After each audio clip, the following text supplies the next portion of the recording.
السلام علیکم۔ ایک شخص گلی گلی پھر کر آواز لگا رہا ہے کہ کسی کو بازار سے کوئی سودا سلف منگوانا ہے تو بتا دے۔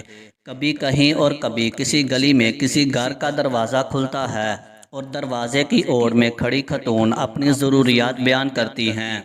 اگلے دن وہی شخص گلی گلی گھوم کر گھروں میں خط پہنچا رہا ہے جو روم اور فارس کے محاذ پر جہاد میں مصروف سپاہیوں کی طرف سے ان کے اہل خانہ کے نام آئے ہیں۔ خط پہنچانے کے ساتھ ساتھ وہ آواز بھی لگا رہا ہے کہ کسی نے جوابی خط دینا ہے تو لکھ کر فلاں تاریخ تک میرے حوالے کر دیں کہ فلاں تاریخ فلاں محاذ پر قاصد نے روانہ ہونا ہے۔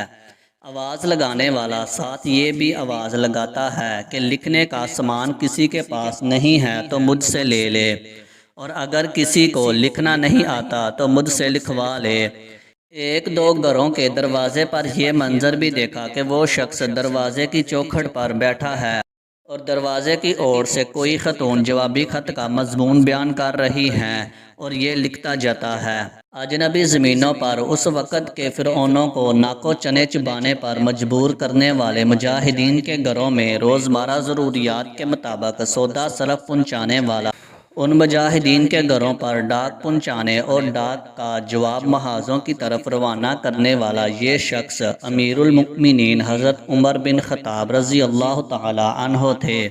22 لاکھ مربع میل پر حکومت کرنے والے حضرت عمر رضی اللہ تعالی عنہ مجاہدین کے گھروں میں سودا سلف پہنچاتے، یتیم بچیوں کی بکریوں کا دودھ دوتے، مسجد میں جھاڑو لگاتے، بیت المال کے اونٹوں کی دیکھ بھال کرتے۔ بیت المال سے سب سے کم تنخواہ حضرت عمر رضی اللہ تعالی عنہ نے لی، صرف 2 جوڑے سال میں لیتے تھے۔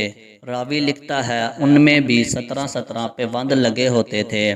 حضرت عمر رضی اللہ تعالی عنہ کا طرز زندگی، آپ کا انداز معاشرت اور آپ کا انداز خلافت ہر لمحہ آپ کی زندگی کا آنے والے حکمرانوں کے لیے سبق کا پیغام ہے۔